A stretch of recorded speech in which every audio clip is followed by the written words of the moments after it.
Hey everybody, and welcome back to the Engine Builder Show.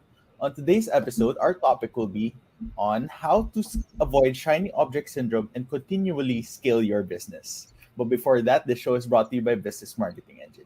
If you want to grow and scale your unique business, head over to businessmarketingengine.com.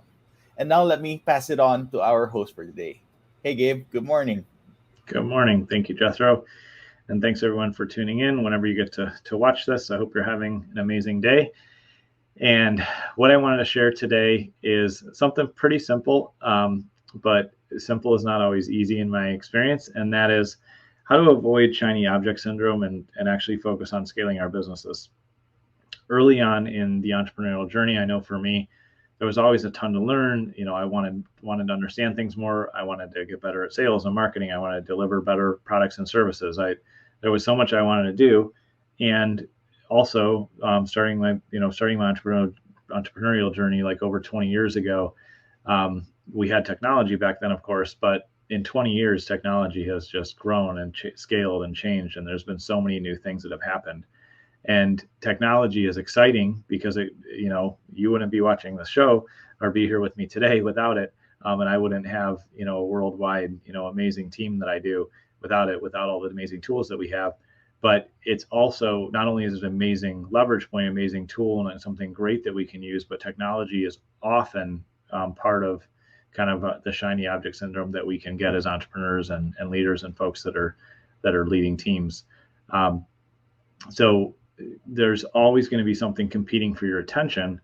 But the truth is, you don't have to allow those things to break your focus, and you don't have to allow that very healthy and natural kind of entrepreneurial, focus that we have of wanting to try new things or experiment. We don't have to let that break our business. It's actually something that we can help to use to scale and grow our businesses.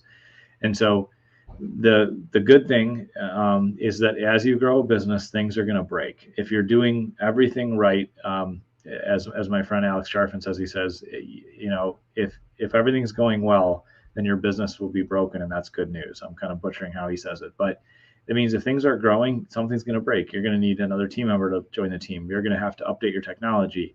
The sales process that you used yourself may need updates when you scale to to growing a sales team, or how things are working for you with one of your products or services right now may be great, but as things grow, there's going to be some complexity with growth, and you're going to have to re-engineer or improve things.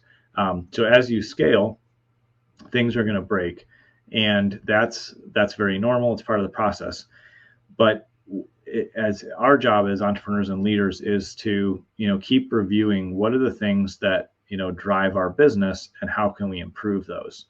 And when we start to take that mentality and that mindset into our daily practice, it can actually help us use that drive that, when we're misguided, takes us off course with shiny objects like, oh, here's a new tool or thing I could try out, or here's a new service that I can that I want to try out, or I want to bring in a new team member. Like new is exciting and it's fun, but it actually spreads out our focus, it spreads out our resources, and it will actually stall us out and actually take us out if we're not careful.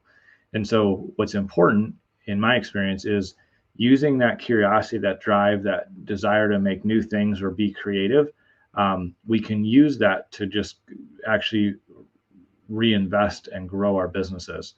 So as your business grows, as things improve, you'll hit periods where things break and aren't working. And that's a great opportunity to use that creativity and dive in and go, oh, well, how can I fix this? And also there'll be seasons in business where things feel like pretty normal and in good shape.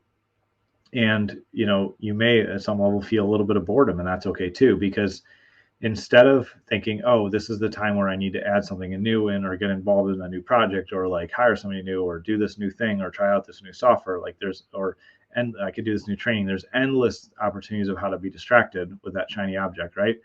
But instead of doing that, we have the opportunity to say, okay, I'm feeling a little bit bored. I'm feeling like times in the past where I felt bored or like overly curious or like need some stimulation, and I've gone outside my business or I've gone off course of my plan. When you can acknowledge and notice that you feel that way, then you can go, okay, what inside my business could I invest in right now? Where can I optimize or improve? Or, we have this email series and it's not really performing. How about I improve that again and it'll support my main business. Or we have this sales process, we're closing at 30%. What would it take for us to close at 40%? You can take that curiosity and that natural entrepreneurial drive to create new things and to improve and to change. And instead of channeling it into something brand new outside of what you already do or outside of your business, or channeling into like bringing in all these new projects into your business, you can simply go, okay, how can I take this energy that I'm feeling right now and reinvest it into something I'm already doing? How can I level that up? And how can I simplify and scale, what I'm actually doing? So that just kind of simple mindset shift is something that I actually first heard about and learned from Russell Brunson. I was at an event and he was speaking, and he said, he kept trying to scale his business, and he finally figured out that he would just keep adding a new product or a new service or a new thing, and that was actually a distraction for him. And when he started to realize that, he would take his entrepreneurial kind of ADD or shiny object syndrome that all of us get at times, and you go, okay, what can I do to improve a existing department of my business or an existing product? How can I level that up even more?